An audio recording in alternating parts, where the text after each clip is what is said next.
Quinto módulo, llenado de la matriz de administración de riesgos. En este módulo te explicamos cómo se llena el formato de la matriz de administración de riesgos paso a paso y con un ejemplo muy sencillo para que puedas poner en práctica lo que aprendiste en los módulos anteriores.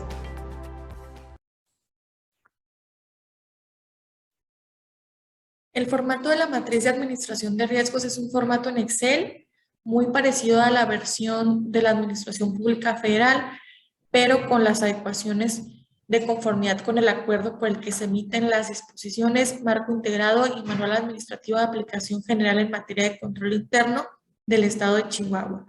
De manera muy sencilla e ilustrativa muestra cuáles son las instrucciones para el llenado del formato en cada uno de los apartados, en cada uno de los campos que requiere, además de contener también advertencias de algunos datos que se llenan en automático conforme se van llenando algunos campos, un ejemplo de la estructura general de redacción del riesgo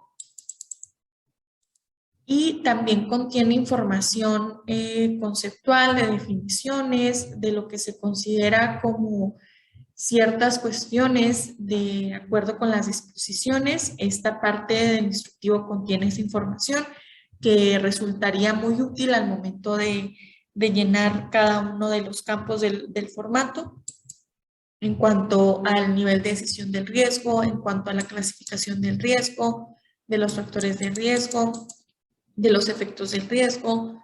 Para la valoración de los riesgos incluye esta tabla que contiene las escalas de valor y la descripción de cada una de ellas, lo cual facilita al momento de estar asignando estos valores para los riesgos. También contiene información de la evaluación de controles, de los tipos de controles, para la valoración de los riesgos contra controles. Del mapa de riesgos contiene información de qué significaría que el riesgo se ubique en cada uno de los cuadrantes y finalmente describe las estrategias y acciones que se pueden elegir para administrar los riesgos. En el siguiente apartado tenemos la información general en la que es muy importante no olvidar registrar el nombre de la institución, el nombre de la dependencia o entidad, el año en el que se está llenando la matriz de administración de riesgos, el nombre del titular de la institución, así como los nombres respectivamente del coordinador de control interno y del enlace de administración de riesgos. Como paso siguiente, hay que dar clic en la flecha que dice matriz y ya vamos al siguiente apartado que ya es en sí el formato de la matriz de administración de riesgos. La primer columna nos dice que hay que registrar el número de riesgo, pero si visualizamos previamente el instructivo sabemos que este dato va a aparecer automáticamente, por eso es que está en azul, al momento que registremos el riesgo en la columna E. Es decir, si no tenemos esta información, este dato no va a estar. Hasta que ya registramos el riesgo es que aparece y este número pues se conforma del año en el que se está registrando el riesgo, seguido de un guión bajo y la numeración consecutiva.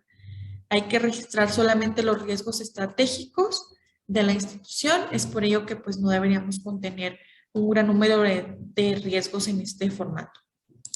Enseguida se debe registrar el nombre de la unidad administrativa que tiene que ver con el riesgo que se está registrando. En este caso es el Departamento de Auditoría Forense y Evolución Patrimonial. Se eligió un ejemplo de manera nada más representativa e ilustrativa de la Secretaría de la Función Pública para este video. Enseguida lo que hay que registrar es si en caso de materializarse el riesgo, ¿a qué afectaría? ¿A una estrategia, un objetivo o a una meta institucional? Se selecciona las opciones, en este caso es a un objetivo y se describe enseguida. Este objetivo tiene que ver con recibir y registrar declaraciones patrimoniales y de intereses de las personas servidoras públicas que tengan esta obligación conforme a la ley, así como realizar el análisis de la evolución de su patrimonio cuando así se determine mediante las investigaciones que resulten pertinentes de acuerdo con las disposiciones aplicables. Enseguida se registra el riesgo conforme a la estructura de redacción En este caso es declaraciones de situación patrimonial presentadas con información incompleta o errónea a efectos de verificar la evolución del patrimonio de los servidores públicos y el cumplimiento de la obligación en tiempo y forma. Podemos ver que se cumple con la estructura de redacción establecida porque declaraciones de situación patrimonial es el sustantivo, es con lo que se inicia la redacción del riesgo. Enseguida se encuentra el verbo en participio, que en este caso es presentadas, con su terminación hadas, y finalmente con información incompleta o errónea es el complemento circunstancial negativo por tratarse de un riesgo.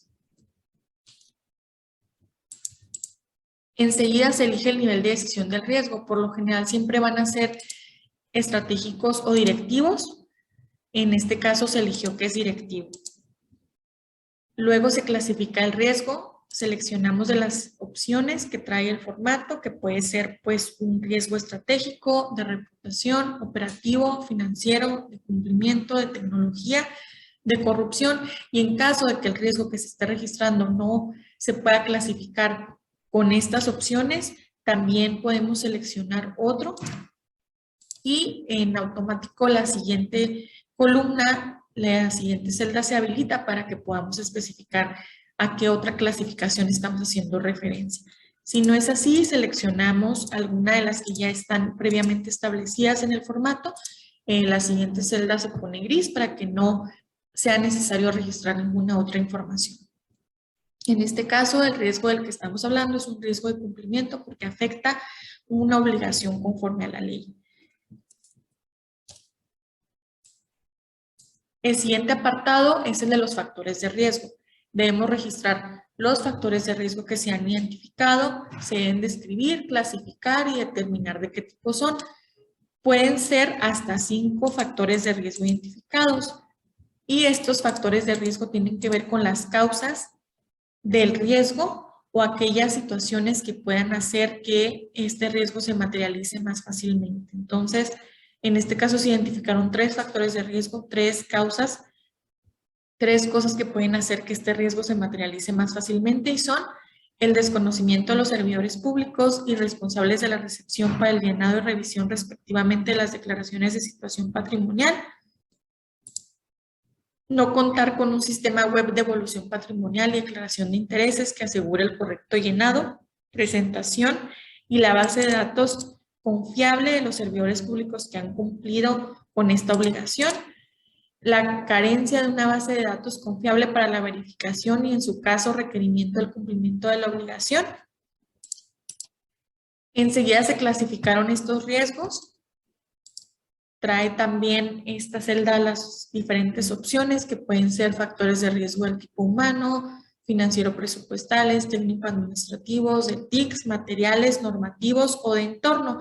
En este caso, el desconocimiento de los servidores públicos es un factor de riesgo humano, no contar con un sistema web es de TICs y carecer de una base de datos confiable también es de TICs.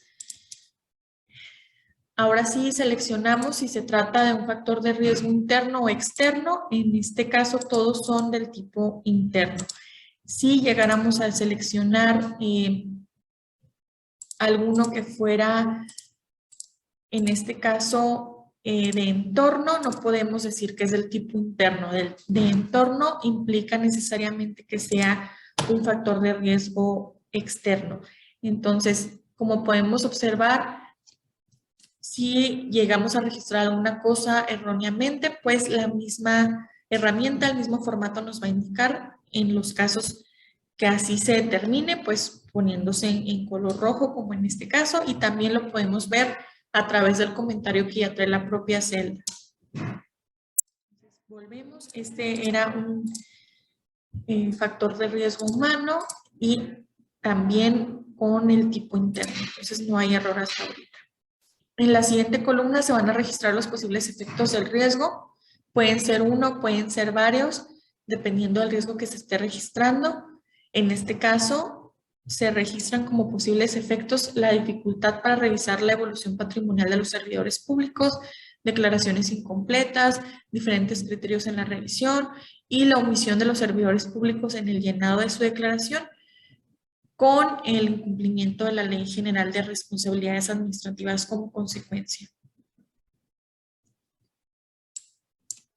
Enseguida se va a realizar la valoración inicial del riesgo. Se va a colocar un valor para el grado de impacto y otro para la probabilidad de ocurrencia. Y esto nos va a indicar en qué cuadrante va a estar ubicado el riesgo. En este caso se eligen valores de 8 y 7, por lo que el riesgo va a estar ubicado en el cuadrante 1, que es el riesgo que se identifica también con color rojo, porque son los de atención inmediata y son los riesgos graves. Entonces, no indica ningún error, simplemente indica el color del cuadrante en el que se ubica el riesgo. Si elegimos otros valores, en automático el color y el número del cuadrante van a cambiar. Okay, volvemos a lo que teníamos originalmente.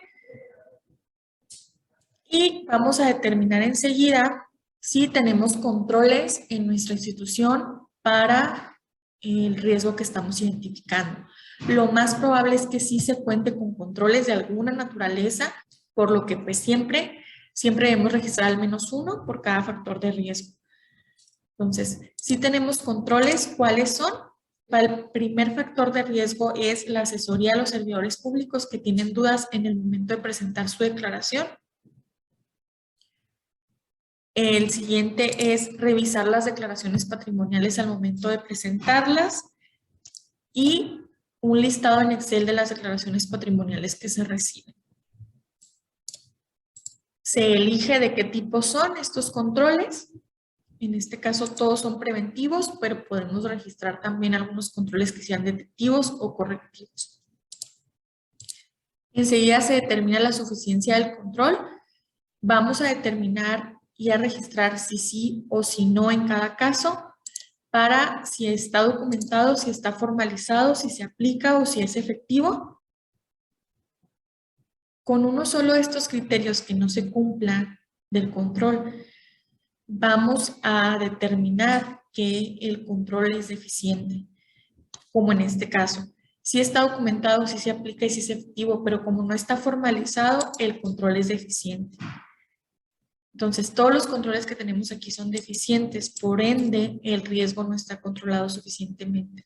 Tendríamos que tener puros controles suficientes, es decir, que cumplan con todos y cada uno de estos criterios para que el riesgo esté controlado suficientemente. En caso de que así sea, esta celda se marca en verde y podríamos disminuir estos valores tanto en grado de impacto como en probabilidad de ocurrencia. Pero como no es el caso, debemos dejar los mismos valores que habíamos asignado inicialmente para las dos escalas, como en este caso. En un inicio se le habían asignado valores de 8 y 7, entonces como el riesgo no está controlado suficientemente debido a controles deficientes, se queda en 8 el grado de impacto y se queda en 7 la probabilidad de ocurrencia. No podríamos asignar tampoco valores mayores porque eso implicaría una valoración inicial errónea y habría que ir a corregir. Solamente pueden ser iguales o menores estos valores finales. Las siguientes columnas me van a indicar en qué cuadrante se ubica el riesgo, ya con esta valoración final, como en este caso no cambió. El riesgo se sigue ubicando en el cuadrante 1, que es el cuadrante de color rojo. Finalmente, hay que registrar la estrategia para administrar el riesgo. De las opciones se puede seleccionar evitar, reducir, asumir, transferir o compartir. Y en este caso estamos eligiendo reducir el riesgo. La opción de asumir solamente se puede elegir en los casos en los que el riesgo esté ubicado en el cuadrante 3. Fuera de ello, debemos elegir alguna de las otras estrategias. Y describir en la última columna las acciones de control que se van a emprender para administrar el riesgo. En este caso se eligen capacitar a los responsables de administrar el sistema web para las declaraciones de situación patrimonial, así como elaborar y difundir la guía para realizar la declaración por internet.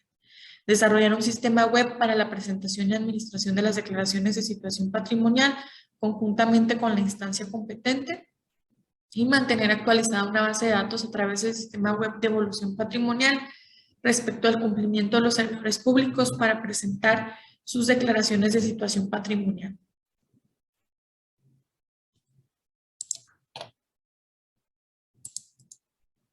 En la última hoja ya no es necesario llenar ningún dato.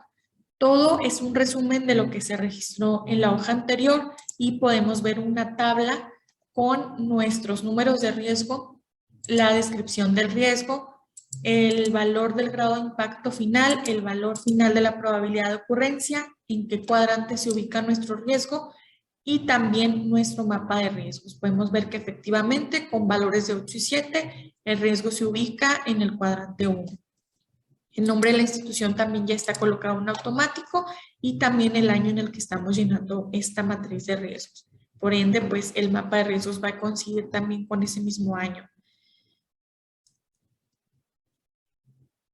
Si colocáramos o hubiéramos registrado más de un riesgo, aquí también veríamos nuestros riesgos graficados en los diferentes cuadrantes. Lo ideal es que en los siguientes años que se registren riesgos en la matriz de administración de riesgos y en los mapas, ya como resultado de las acciones de control emprendidas, pudiéramos ver algunas modificaciones, como en este caso, que este riesgo se pudiera mover del cuadrante 1 al 2, al 4 o finalmente al 3, ya que estuviera controlado.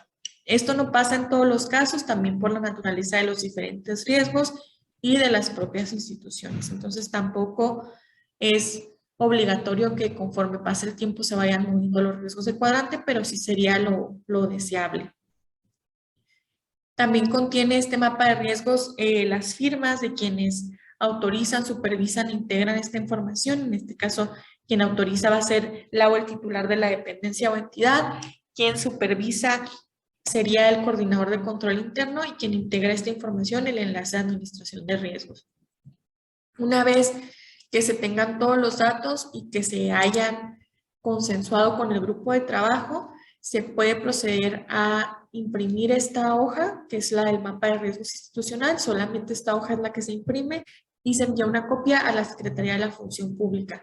No es necesario imprimir la matriz de administración de riesgos porque es bastante grande, contiene mucha información y por ello es que solamente se le solicita que por correo electrónico envíen el formato en Excel y pues impreso, como les decía, solamente el mapa de riesgos institucional con sus firmas correspondientes. Gracias por tu participación. Esperemos que hayas aprendido mucho y que la información resulte de utilidad para ti. Si requieres información adicional, comunícate con nosotros al correo control.interno.sfp@chihuahua.gov.mx o bien por el teléfono 614-429-3300, extensión 20-377, 20-374, 20-328 o 20-386.